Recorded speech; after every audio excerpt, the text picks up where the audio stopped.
Talk about Naomi Campbell. Talk about Naomi Campbell. There's Naomi, your mentor. Relax. I'm here to tell you. Welcome back to Celebrity Watch 211.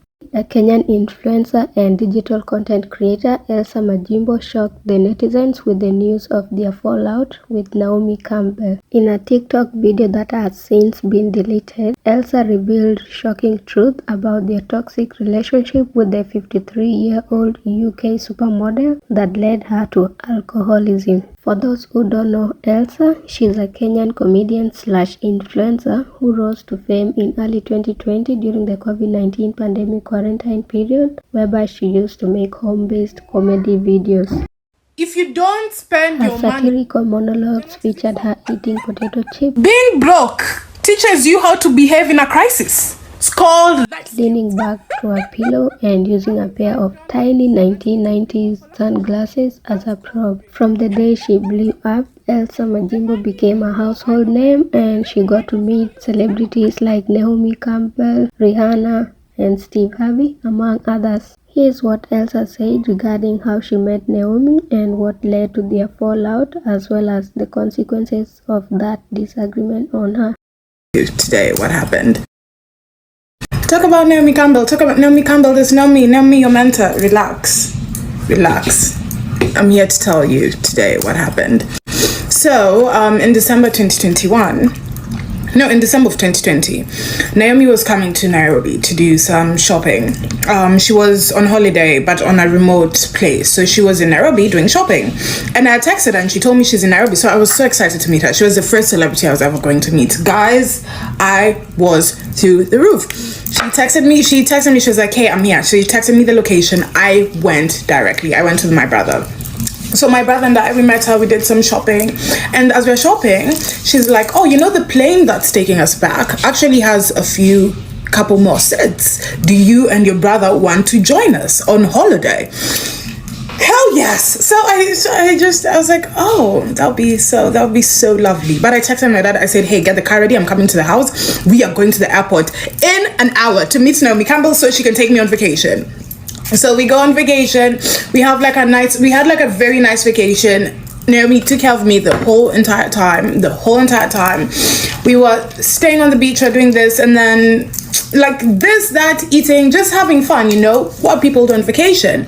And this one time we were on the beach, Naomi was like, oh, you know, we should do a documentary, a film about you living in Kenya. And I was like, oh yeah, that's fantastic.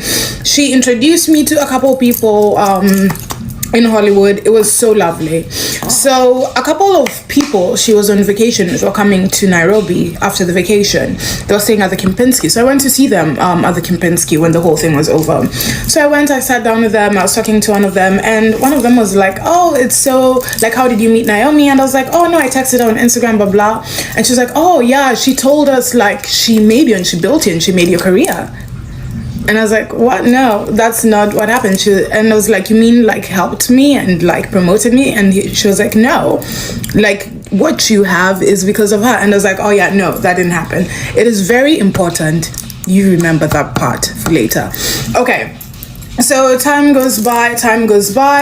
March 2022. We have jumped into March 2022. I get a phone call. My phone is ringing. Naomi Campbell. Oh, so I pick up, I'm like, hey sis, like how are you doing? And she's like, Elsa, how dare you? Oh, so I'm in shock, right? I don't know what's going on. So let me tell you what happened, the context of this phone call. So I had just finished the previous year, I had done a documentary on my life, about bullying, about growing up with colorism, all these things, about comedy, where I fell in love with comedy. So the film was debuting at Tribeca Film Festival, and someone from Tribeca asked Naomi if she's coming, and Naomi thought the film was the film she had suggested to me on the beach about me leaving Kenya. So I was like, no, that's not what it's about. I tried explaining to her, and then she was like, I'll sue you for the rights of this movie, and you know I'll win, right? So I'm like, oh my goodness, I'm like, this is crazy. I'm telling you, it's not about that. So I tell her, let me call you tomorrow. And she asked me like, why didn't you tell me when I told you at the beach? And I was like, you're Naomi Campbell. You know, like I was starstruck. It took me very long to like process that moment. And I was like, I'll call you tomorrow. So the next day I had a flight. The flight I was taking from Botswana to Ghana, where I met that guy actually. That's the time I was taking that flight. So I was supposed to call her the next day, but it was a 22-hour flight. And in Ethiopia, there was no service. So I couldn't call her. So I called her the day after. Immediately I landed in Ghana. So she's the first person I called. I'm like, hey, blah, blah, like, are you free to talk? And she tells me, you were supposed to call me tomorrow. You were supposed to call me yesterday. You didn't call me yesterday, which she was very right about. And she said, I have the Met Gala. And she was like, this is the last time I'm speaking to you. Have a nice life. And she hung up, which I was like, I was very saddened by the situation, right? But I was like, if that's how she truly feels, because I respect people's space. So I was like, if that's how she truly feels, fine, it's okay. So I let it go. So after that, like a few months, things started going very badly for me. Things started going haywire, and I didn't think it was. I thought it was because of the situation. Let me not lie, but I was like, also it can be sure. So I was like, let me go, because also having someone like Naomi Campbell not liking you in the industry is not a good thing. So I went to her, I apologized. I'd already apologized when the situation had happened, but I went and I apologized again and again. I started calling her, I started texting her, and then one day she just texted me and she was like, stop calling me. I have a child to take care of. So after that, I just said, okay, there's nothing I can do about it. I started drinking. That's why I even quit alcohol. I started drinking. I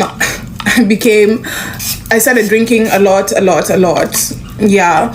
And then, because I wasn't sure why things were going so wrong, and I couldn't put my finger on it. And then a few months later, I met Edward Enifel at a party, and Edward Enifel is oh my goodness, he's one of the people I adore the most. So I was like, oh my goodness, that's Edward, I have to go say hi. So I'm like, hey Edward, I'm such a big fan. And he looks at me, he's like, I know you. And then he said something that made me think the situation with Naomi was causing like some of the trials and tribulations I was currently going through. So I was like, you know what, I need to fix this. So I went to one of our mutual friends and I was like, hey, please, can you tell Naomi, because I knew they were going on holiday together. So I was like, hey, can you please tell Naomi to text me? And she was like, yeah, I'll make sure, and blah, blah. So a couple of days went by, and then Naomi finally texted me and she was like, yeah, I let that go a long time ago. I'm not one to hold a grudge. She sent me a very lovely text. She said, Happy New Year. So after that happened, this was the new year 2023. So after that happened, every single step I made, every single move I made, I told Naomi. Every single thing I did, I told Naomi. I would breathe. I tell Naomi, whether she would reply or not, I would send her a message, because I didn't want what happened to happen again. And after some time, after a few weeks, I called my mom and I was like, this isn't normal. This doesn't feel healthy. It kind of feels, it doesn't feel too nice. There's nothing healthy or normal about this. And I was like, I don't want to be in a situation like this. So after that, I just decided it is healthier for me to completely remove myself from the situation and get myself out. And you remember earlier when I said my friends said, the ones Naomi had introduced me to, when they said, oh, Naomi had made you. Remember when I say that? So I just want to acknowledge that and say that even through all this, right, even through everything that happened, first of all, number one, obviously I played a part in it, because I am part of the story. In any situation you are in, you play a part, you play a role, and I had my role, and I apologize for my role. And something else, when she said she made me, I'm not going to speak on that, but I will say that Naomi did give me a lot of credibility, especially when I first entered the industry. She gave me a lot of credibility, and that's not something that I can just say, oh, this happened and Naomi, blah, blah, blah. I can't say that. She did hold me up high, and she introduced me to a lot of people.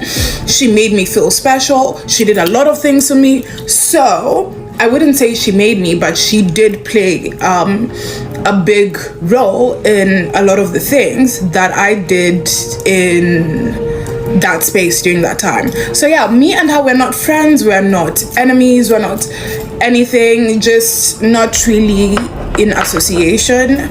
So we're just strangers.